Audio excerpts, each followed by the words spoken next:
Hello, नमस्ते सभी को। आप सबका आज का साइलेंट विजडम सत्संग में स्वागत है।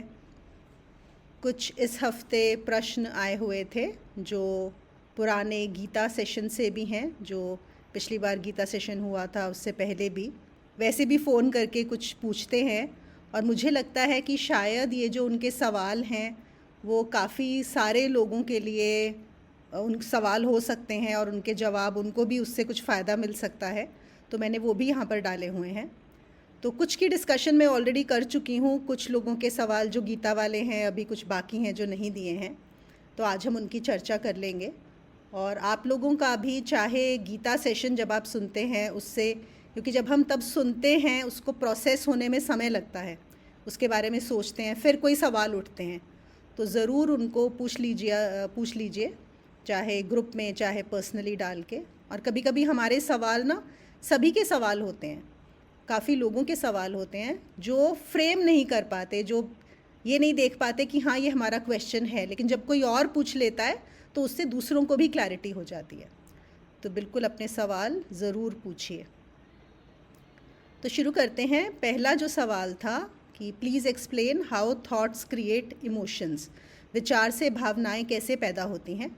तो इस बार जो हमने गीता सेशन किया था 42, जो लास्ट सेशन था, उसमें एक श्लोक में ये आया था जहाँ पर श्री कृष्ण अर्जुन को बताते हैं कि कैसे भक्ति युक्त पुरुष जो होता है और जब वो भ्रकटी में अपने ध्यान को स्थिर कर लेता है तो वो मुझे प्राप्त हो जाता है।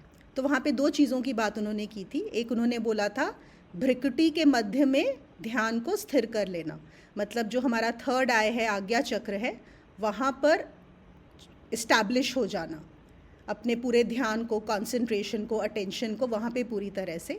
और वो कैसे होगा? भक्ति युक्त, मतलब आपके अंदर भक्ति होनी चाहिए। और ये श्लोक भी इससे रिलेटेड था कि मरते समय जब हमारी मृत्यु का वक्त होता है तो क्या ऐसा किया जा सकता है, क्या ऐसे नियम हैं कि हमारा अगला जन्म, या कैसे हम वहाँ पर परम गति को प्राप्त हों मृत्यु के समय। तो उसके अर्जुन के इस प्रश्न के जवाब में कृष्ण जवाब दे रहे थे, सवाल के जवाब में, कि मृत्यु के वक्त अगर तुम वहाँ पर ध्यान लगाते हो और भक्ति युक्त भी होना चाहिए। तो जब बात हुई कि भक्ति युक्त, तो फिर उसको समझाने के लिए डिफ्रेंशिएट किया गया भाव में और भक्ति में, कि भाव क्या होता है और भक्ति क्या होती है। तो जो भाव है वो वहाँ पर बताते हैं कि भाव विचारों से पैदा होता है, और ये हम बहुत आराम से समझ सकते हैं। आप लोगों ने, मैं आपको कुछ एग्जांपल्स देती हूँ।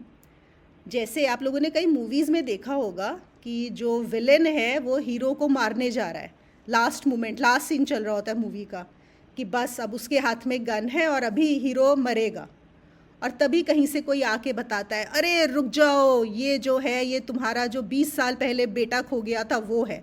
उसको रियलाइज़ होता है कि अरे ये तो मेरा बेटा है, ये जो जिसको मैं मारने वाला हूँ। देखिए कि नहीं ऐसी मूवीज़?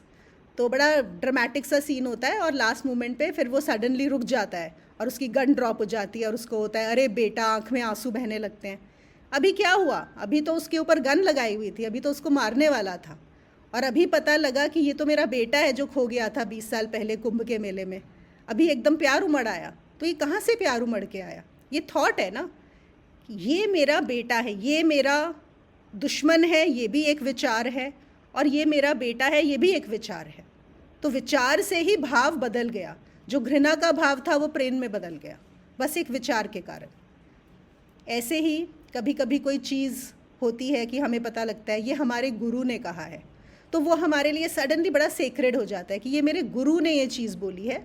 तो अब ये कहाँ से आया? हो सकता है हमने वैसे भी लिखी पढ़ी कहीं पे भी हो, लेकिन जहाँ पे आ जाएगा कि मेरे गुरु ने ये बोला है, तो एक भाव उसके लिए आ जाएगा, वो हमारे लिए बड़ा, उसकी एक वैल्यू अलग हो जाएगी।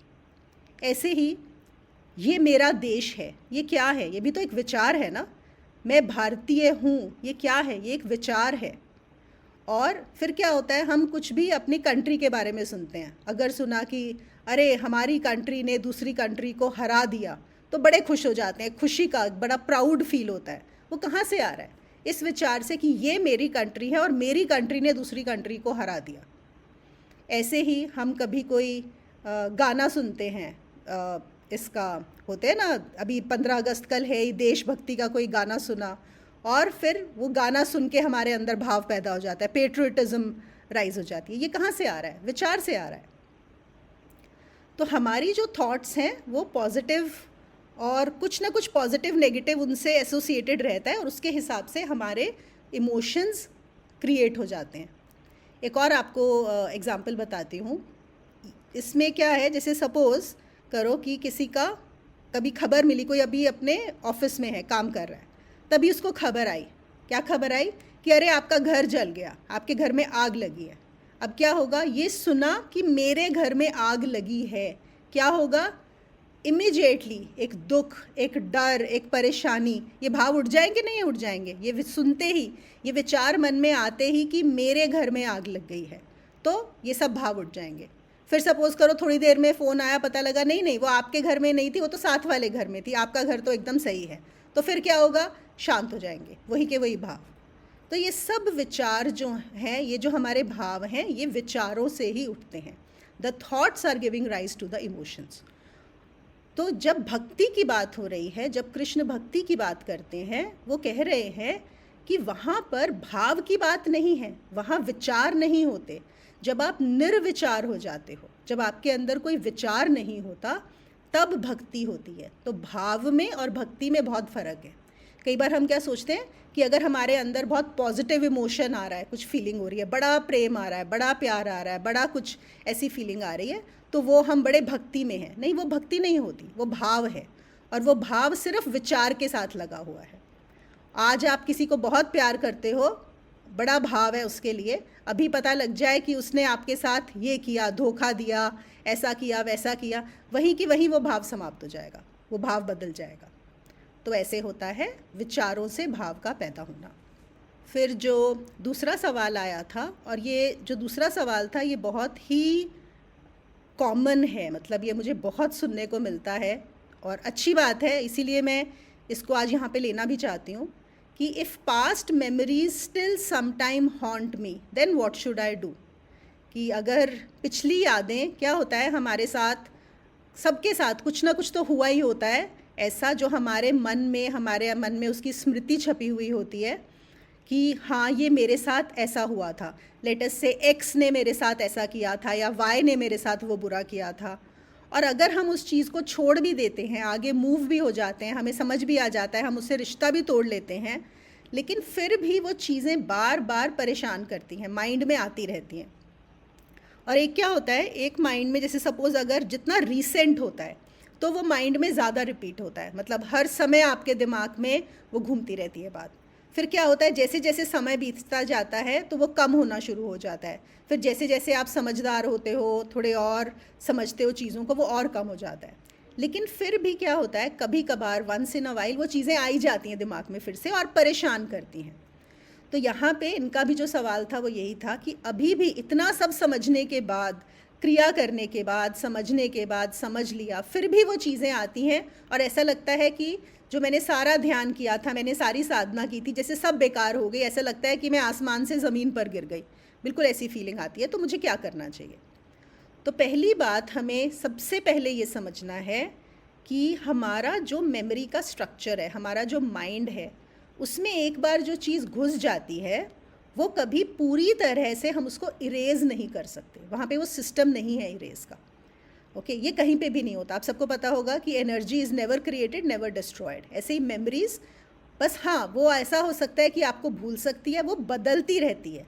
ये हो सकता है कि आपको जो भी याद होगा, जैसे हमने पिछली बार भी बात किया था कि हमारी मेमोरी भी बदलती रहती है, लेकिन वो पूरी तरह से जाती नहीं है। और उस मेमोरी के साथ असल में जो हमारे दिमाग में रहता है ना, वो होते हैं इमोशंस। कि सपोज़ किसी ने मेरे साथ बुरा किया, अब उस समय जब मेरे साथ बुरा हो रहा है, उस समय मैंने अंदर क्या भाव महसूस किए। मतलब मुझे बहुत ऐसा लगा कि मैं पावरलेस हूँ, मुझे लगा कि मैं बहुत छोटी हूँ, मुझे लगा, जो गुस्सा आया, परेशानी हुई, दुख हुआ, और ज़्यादातर ये होता है पावरलेसनेस की फीलिंग। वो जो हमारी मेमोरीज़ होती हैं ना, जिन सिचुएशंस में हम पावरलेस फील करते हैं, जहाँ हमें लगता है कि मैं बहुत इस समय हेल्पलेस फील कर रहा हूँ कि मैं कुछ कर नहीं सकता, सामने वाला जो मेरे साथ कर रहा है मैं उसको नहीं कुछ कर पा रहा हूँ, वो बहुत गहरी चली जाती हैं हमारे अंदर और उनसे निकलने में ज़्यादा समय लगता है। और मैं आपको ये भी बता दूं कि वो जो हेल्पलेसनेस वाली होती हैं, और ये सबके साथ होती हैं, आप किसी यहाँ पर सबको लग रहा होगा हाँ मेरे साथ भी हुआ है, आई एम श्योर सभी के साथ ऐसा सिचुएशन ज़रूर आती हैं जहाँ पे आप बहुत हेल्पलेस फील करते हो। किसी के साथ बस कम होंगी, किसी के साथ ज़्यादा होंगी थोड़ी। तो और इससे आप निकल सिर्फ तभी सकते हो जब आप अपने आप को बहुत पावरफुल पाते हो हर तरह से, और वो सिर्फ और सिर्फ अध्यात्म में ही हो सकता है कि जब आप इतने अपने आप को पावरफुल पाते हो, आपको समझ में आता है कि अरे अगर आपने वो जो उस समय हेल्पलेस फील किया भी, उससे आप कम नहीं हो जाते। अभी क्या होता है, हमारी जो मेमोरी आती है ना हेल्पलेसनेस की, उससे हमें लगता है कि मैं बहुत कम हूँ, मैं बहुत वीक हूँ, मैं बहुत छोटा हूँ। लेकिन जैसे जैसे आप अध्यात्म में आगे बढ़ते हैं, वो छोटेपन की, हेल्पलेसनेस की फीलिंग वो आपकी समाप्त होने लगती है। तो जब वो आपके अंदर से आपकी वो फीलिंग चली जाती है, तो वो जो इंसिडेंट्स हैं, वो इंसिडेंट फिर भी आएगा, वो इंसिडेंट कहीं नहीं जाने वाला, बस उसका इम्पैक्ट कम होता रहता है। तो निकलने का तरीका सिर्फ वो है। और जब तक आप पूरी तरह से अपने आप में पूर्ण ना हो जाएं, और अगर तब तक आप कभी कभार परेशान होते हैं, तो आपको कुछ नहीं करना है। आपको सबसे पहले उसको एक्सेप्ट करना है कि हाँ ये आ रहा है। क्योंकि हमारा सबसे पहले क्या होता है, अरे ये फिर आ गया, मुझे नहीं चाहिए, I don't want to feel this. क्योंकि हम क्या होता है, वो मेमोरी याद आते ही फिर से वो फील करते हैं, वही हेल्पलेसनेस, वही गुस्सा, वही परेशानी हमारे मन में फिर से आती है। तो सबसे पहले हमें उस चीज़ को एक्सेप्ट करना है कि हाँ ये है और ये आएगा, उससे लड़ना नहीं है। प्लीज़ रिमेंबर, हम जब भी उससे लड़ते हैं, उसको रेजिस्ट करते हैं और चाहते हैं कि वो ना आए, तो हम उसको एनर्जी दे रहे हैं। वो जो भी मेमोरीज़ हैं वो हमारी ही एनर्जी से काम करती हैं, हमारी एनर्जी के बिना वो काम कर ही नहीं सकती हैं। तो लड़ना नहीं है, एक्नॉलेज कर लेना है कि हाँ ये आ गया है, ये हो रहा है। और बस फिर अगर परेशानी हो रही है, होने दो, जो हो रहा है होने दो, चुपचाप उसको देखो। या तो हम क्या करते हैं, अपना माइंड को शिफ्ट कर लेते हैं, हम कुछ ऐसे काम करने लग जाते हैं ताकि वो ना आए, लेकिन वो भी बहुत ज़्यादा चलता नहीं है, क्योंकि वो फिर जैसे ही हम वो काम हमारा ख़त्म होता है, फिर वो आ जाती है वापस से याद। तो कुछ नहीं है, घबराओ नहीं, उसको रहने दो, जस्ट स्टे विद इट। जैसे देखो ये प्रकृति का दिया हुआ है। जैसे हम घर में हैं, बाहर बारिश हो रही है, कभी कभी बहुत तेज़ तूफ़ान आ जाता है। अब हम क्या करेंगे तूफ़ान में, हम तूफ़ान को बदलने की कोशिश नहीं कर सकते, हम तूफ़ान को रोक नहीं सकते हैं। हम बस चुपचाप बैठते हैं कि वो तूफ़ान कब समाप्त हो जाएगा। करते हैं कि नहीं करते? आंधी आ गई, अब आंधी आ गई, हम क्या करेंगे, आंधी आ गई है, चुपचाप बैठो, अपने आप एक समय आएगा, समाप्त होगी। कभी आंधी छोटी चलेगी, कभी आंधी लंबी चलेगी। बिल्कुल ऐसे ही जब हमारे ऊपर अटैक होता है हमारे पुरानी मेमोरीज़ का, इमोशंस का, वो भी एक आंधी तूफ़ान जैसा होता है। आया है, अब जितनी देर रहेगा रहेगा, फिर जाएगा। और हाँ, कुछ लोग ऐसे होंगे यहाँ पर जो अभी साधना जिन्होंने शुरू की है, उनके लिए ये आंधी तूफ़ान थोड़े ज़्यादा आते होंगे, हर हफ्ते में आते होंगे, हर 2 दिन में आते होंगे। तो कुछ नहीं, और कोई तरीका नहीं है, आप साधना करते रहिए, धीरे धीरे ये तूफ़ान कम होंगे। आप ये देखो कि अगर हम ऐसी कंट्री में रह रहे हैं जहाँ पे बार बार हर रोज़ ही तूफ़ान आते हैं, तो अब क्या करेंगे, हमको कंट्री बदलनी होगी ना। तो साधना आपको वही करवा रही है कि आपका देश बदलवा देगी, आपका अंदर का माइंड का स्ट्रक्चर चेंज करेगी, आपका ब्रेन का स्ट्रक्चर चेंज करेगी, तो आपकी ये आंधियाँ कम हो जाएंगी। तब तक कुछ नहीं, एक्नॉलेज करो और उसको पास होने दो, उतनी देर बैठो, लड़ो मत उससे। जो तीसरा, चौथा और पांचवा सवाल यहाँ पर आया था, is marriage necessary, what things should I be taking care of before getting married, and will I not feel lonely if I don't get married. ये एक ही पर्सन ने पूछे थे, मतलब ओवर द कॉन्वर्सेशन जब हमारी ये बात हो रही थी। इज़ मैरिज नेसेसरी, क्या शादी ज़रूरी है? देखो यहाँ पर हम लोग सब आध्यात्मिक साधक हैं, और हमें एक चीज़ बहुत क्लियरली समझ लेनी चाहिए, नेसेसरी क्या होता है। आप लोग सब ना चाहे इस चीज़ को लिख लो, ये बहुत काम आएगा। नेसेसरी मतलब जो ज़रूरी है, करेक्ट। ज़रूरी क्या होता है? ज़रूरी सिर्फ वही है जो हमें प्रकृति ने दिया है। ज़रूरी सिर्फ वही है जो हम पैदा, जो बोलते हैं ना, हम कई बार किसी को बोलते हैं ये तू क्या माँ के पेट से पैदा लेके आया था, बोलते हैं ना कई बार, इस तरह का जो हम चीज़ बोलते हैं। तो हाँ, बस जो चीज़ आप माँ के पेट से लेके आए हो ना, वही ज़रूरी होता है। अब क्या ज़रूरी होता है प्रकृति में?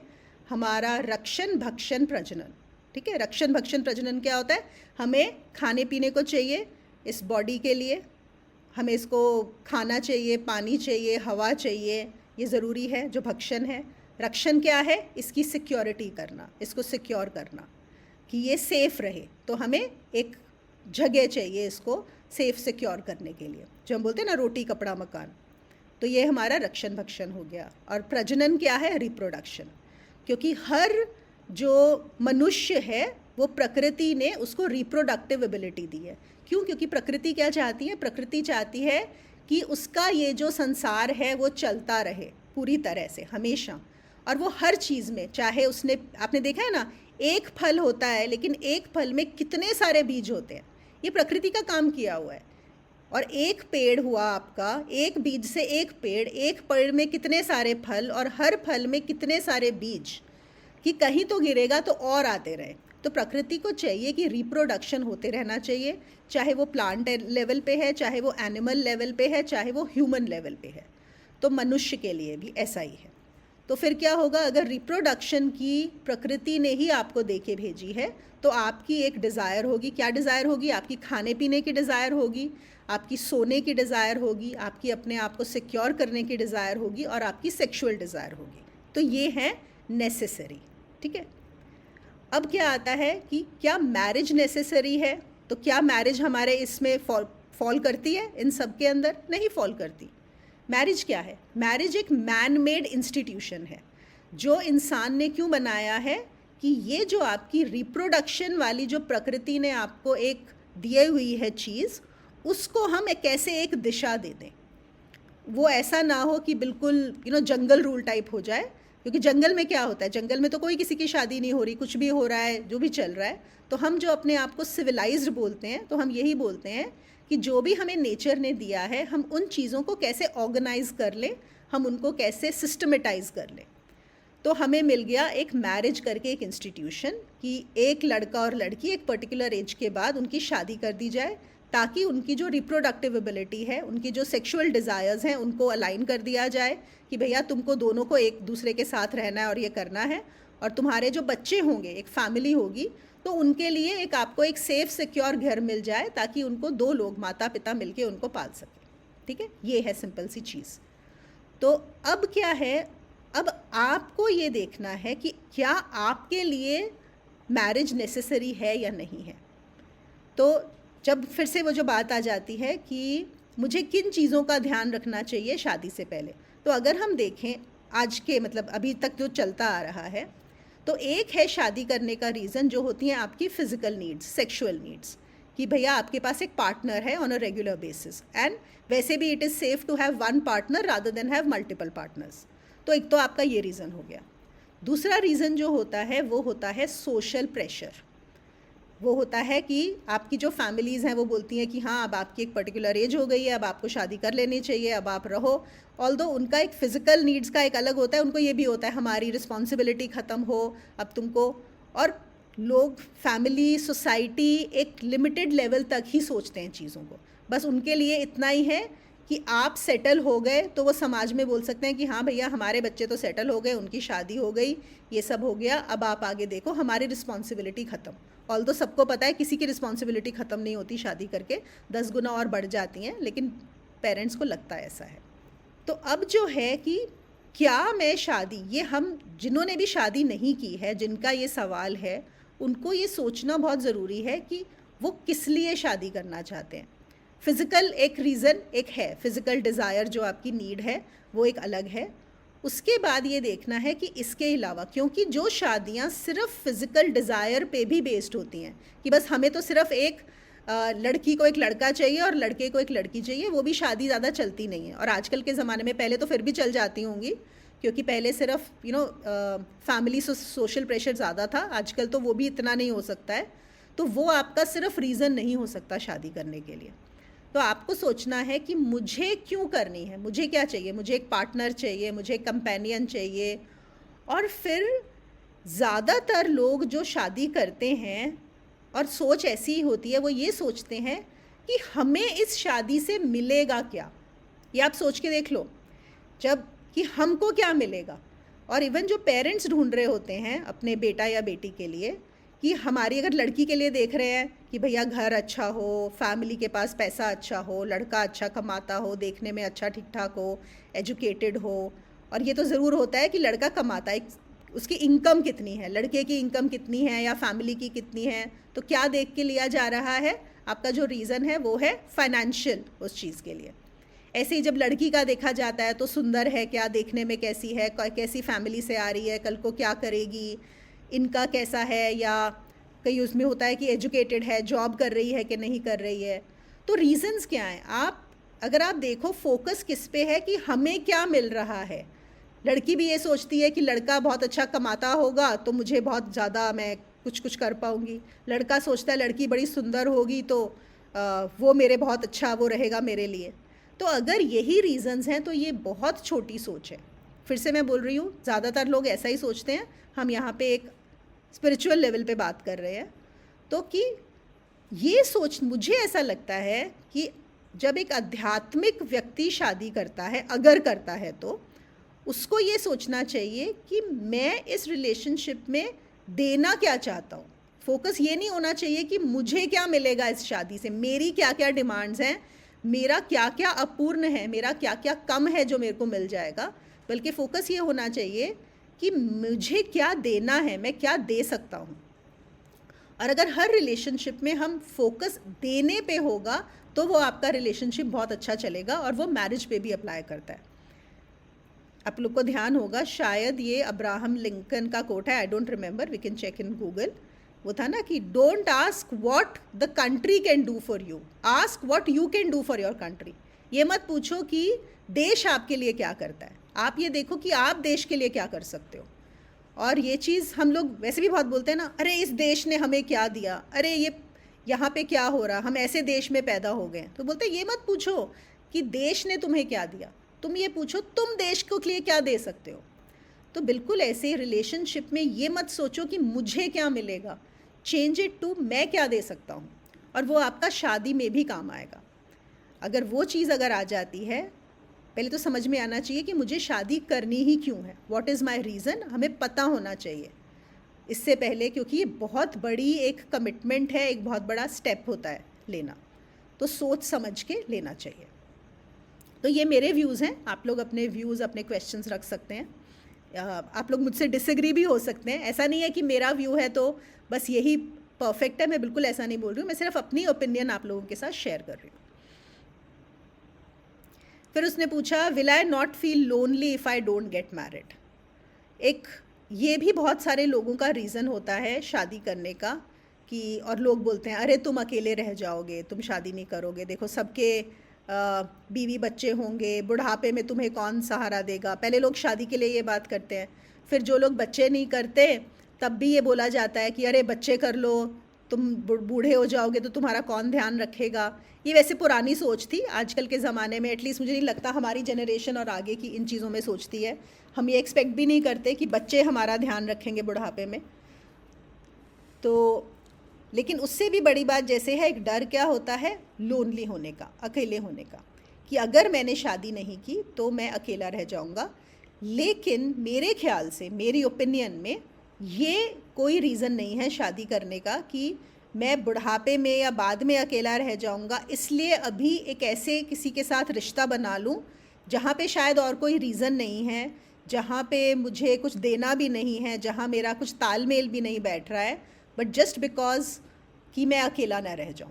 क्योंकि कोई गारंटी थोड़ी है, किसी की मृत्यु भी हो सकती है, कुछ और भी हो सकता है, और हो सकता है आपको बाद में लगे कि अकेले रहना ज़्यादा अच्छा था बजाय इसके कि आप किसी ऐसे इंसान के साथ अपनी ज़िंदगी बिताते जो हर रोज़ आपकी ज़िंदगी नर्क बन जाती। उससे तो बेटर ही है ना कि आप अकेले रह जाओ। अभी रतन टाटा की जब डेथ हुई थी तो उनका एक पुराना इंटरव्यू आ रहा था सिमी गरेवाल के साथ, शायद आप लोगों ने भी देखा होगा। तो उसमें सिमी गरेवाल ने उनको ये सवाल पूछा था कि आपने शादी नहीं की तो आपको कभी रिग्रेट होता है क्या इस बात का कि आपने शादी नहीं की। और बहुत अच्छा उन्होंने जवाब दिया और बहुत ही ऑनेस्ट। उन्होंने बोला हाँ, कभी कभी ऐसा ज़रूर लगता है, वंस इन अ वाइल मेरे को ऐसा लगता है कि जैसे बहुत अकेलापन भी फील होता है, अकेला होता हूँ और लगता है कि अगर फैमिली होती तो अच्छा होता। लेकिन उन्होंने बोला ऐसे उससे भी ज़्यादा कई ऐसे पल होते हैं जहाँ मैं बहुत थैंकफुल होता हूँ कि मैंने शादी नहीं की, क्योंकि मेरे लिए मेरा काम इतना इम्पॉर्टेंट है। उन्होंने बोला कि मैं जो अपनी कंपनी के लिए करता हूँ, ऑर्गेनाइजेशन के लिए करता हूँ, वो इतना ज़्यादा समय लेती है कि उस समय मैं थैंकफुल होता हूँ, क्योंकि मैं देखता हूँ कि जो बाकी लोग हैं, अब जिनकी फैमिलीज़ हैं, वो इतना समय नहीं दे सकते, तो उस समय ये भी है। तो यही चीज़, ये बहुत अच्छा जवाब है, यही चीज़ हमें समझनी है कि कभी कभी अगर देखो, चाहे आप शादी करो या ना करो, शादी करोगे तो ज़रूर ऐसे आपके लाइफ में पल आएंगे जहाँ आपको लगेगा कि अरे ना करी होती तो अच्छा होता, शादी करी उसकी वजह से ये प्रॉब्लम्स हैं। और नहीं करोगे तो भी ज़रूर कभी ना कभी ऐसे पल आएंगे जहाँ पे आपको लगेगा कि अरे मैंने करी होती तो अच्छा होता, मतलब या किसी को देख के कोई बड़ी अच्छी फैमिली अपना समय बिता रही है या हस्बैंड वाइफ हैं, तो दोनों में ही ये रहता है। बस देखना ये ज़रूरी है कि मेरे लिए क्या ज़्यादा इम्पॉर्टेंट है। अगर आपकी लाइफ में कुछ ऐसा इतना बड़ा पर्पस है, मकसद है, कुछ आप बिज़ी हैं, आप बहुत कुछ करना चाहते हैं, तो मुझे लगता है शादी कभी कभी वो हिंड्रेंस भी हो जाती है किसी के लिए। जैसे आजकल हम देख ही रहे हैं, इवन हमारी पॉलिटिकल सेटअप में अगर हम मोदी जी का एग्जांपल लें, और बहुत लोग बोलते भी हैं, और उन्होंने जब अपनी वाइफ को छोड़ा था तो उन्होंने यही बोला था कि मुझे बहुत सारा काम करना है, मुझे आगे कुछ और करना है, तो मैं ये शादी नहीं निभा पाऊँगा। तो वो जो कर पा रहे हैं, इस वजह से ऐसा भी लगता है कि बहुत सारे डिसीजंस जो हैं, क्योंकि जब फैमिली होती है तो आपकी डिसीजन मेकिंग उससे काफ़ी ज़्यादा इम्पैक्ट होती है, क्योंकि आप अपनी फैमिली का सोचने लग जाते हो। तो अगर आप कुछ बहुत बड़ा काम करने वाले हो, कुछ हो, तो अकेले होना वो हेल्पफुल भी होता है। तो ये फिर से ये रीज़न, तो घूम फिर के बात में इस पे आ रही हूँ कि मैं अकेला ना रह जाऊँ इसलिए शादी कर रहा हूँ। मेरे हिसाब से ये बिल्कुल भी कोई अच्छा रीज़न नहीं है शादी करने का। काजल ने यहाँ पे एक सवाल पूछा है, क्या दे सकते हैं, please give an example. You mean शादी में क्या दे सकते हैं? Are you talking about that in a relationship, कि अगर मैं शादी करना हूँ तो मुझे क्या देना है? हाँ बिल्कुल, बहुत कुछ दे सकते हैं। देखिए आपके ऊपर है।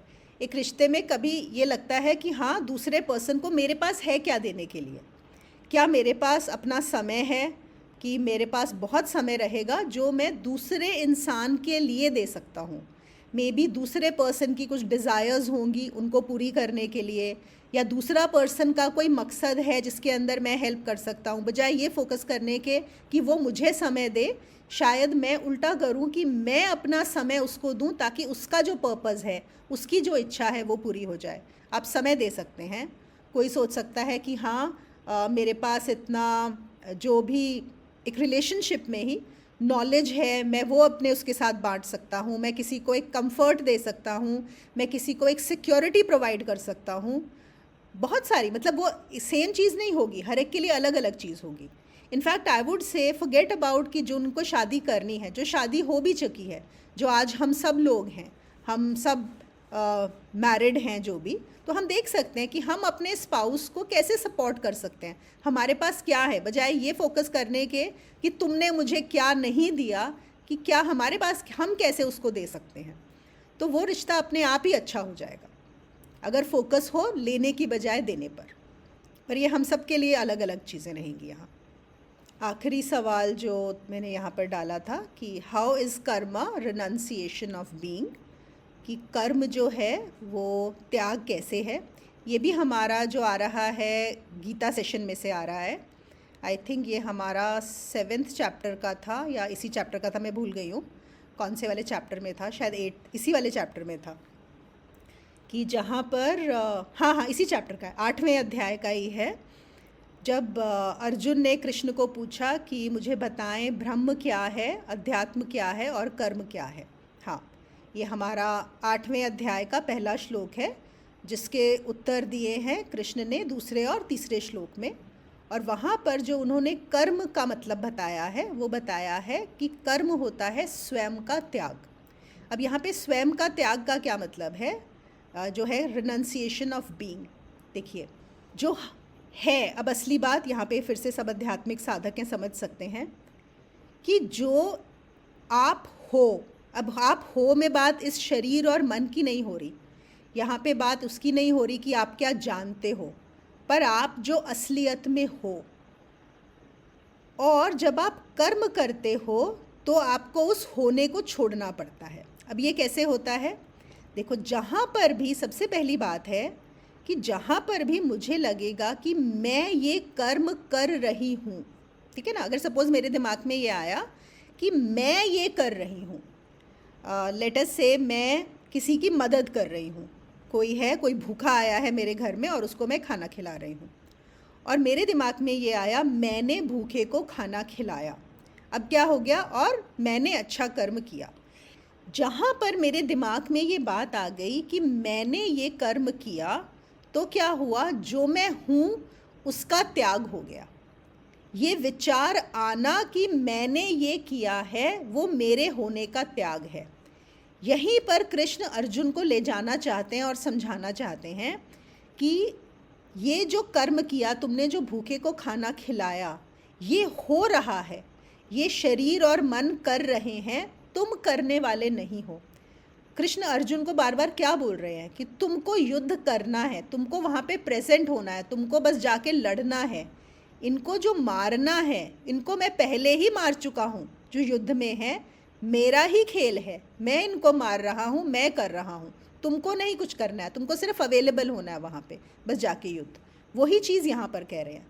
लेकिन हमारा, अगर हम फिर से वापस थोड़ा और बैक में जाएं, हमको क्या लगता है कि कोई भी जो कर्म होता है वो हम करते हैं, और ये कहाँ से आता है, हमें बचपन से यही कंडीशन किया गया है, क्योंकि सोसाइटी को भी नहीं पता।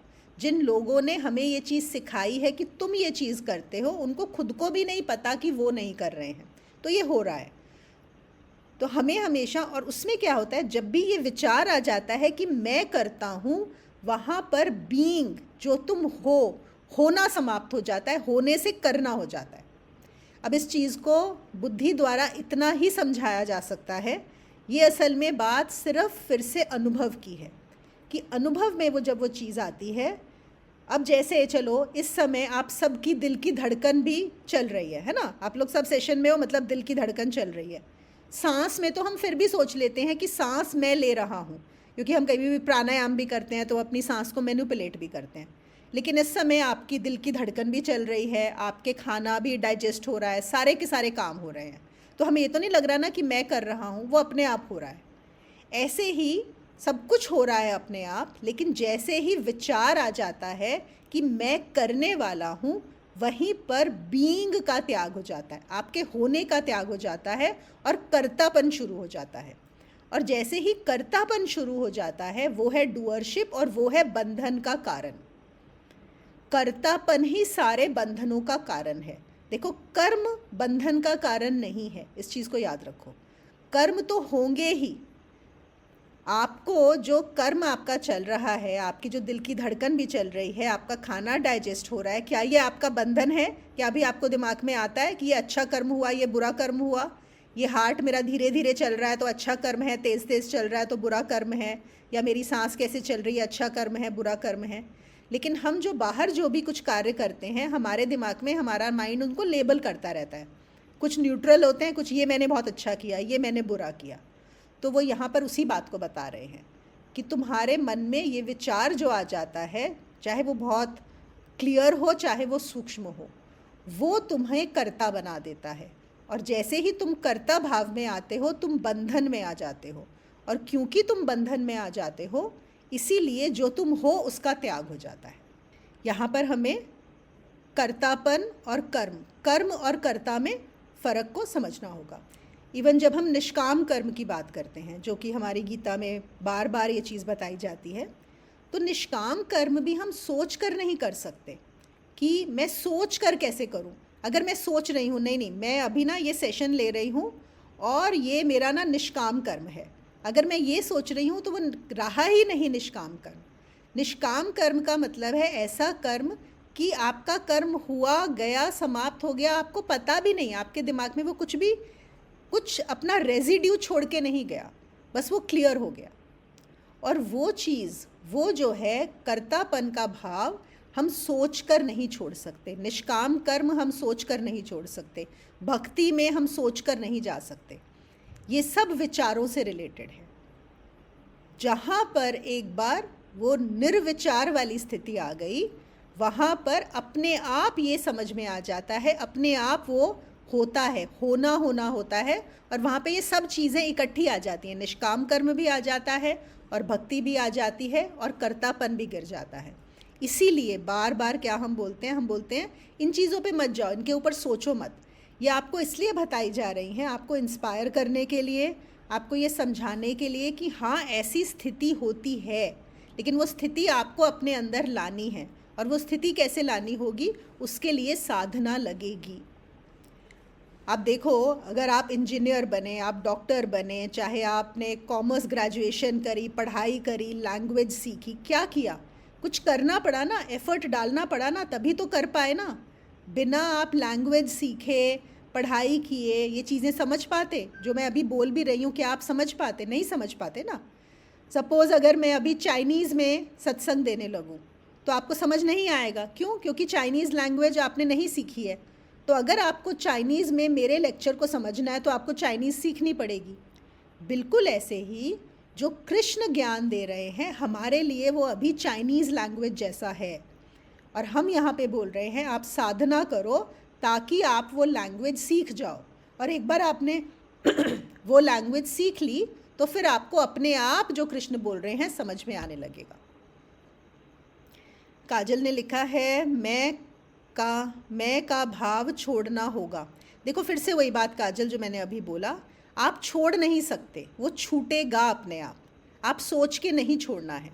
आप क्रिया योग की साधना कर रहे हो, आप साधना अच्छे से करो, रेगुलरली करो। आपको जो सांस का सिखाया गया है कि कैसे सांस लेनी है, उसको रोज़ करो, नियम से करो, अच्छी तरह करो, अपने आप हो जाएगा। मैं अपने आप छूट जाएगा। छोड़ो मत, क्योंकि आप छोड़ ही नहीं सकते। छोड़ेगा कौन? मैं ही तो छोड़ेगा। मैं कैसे मैं को छोड़ देगा?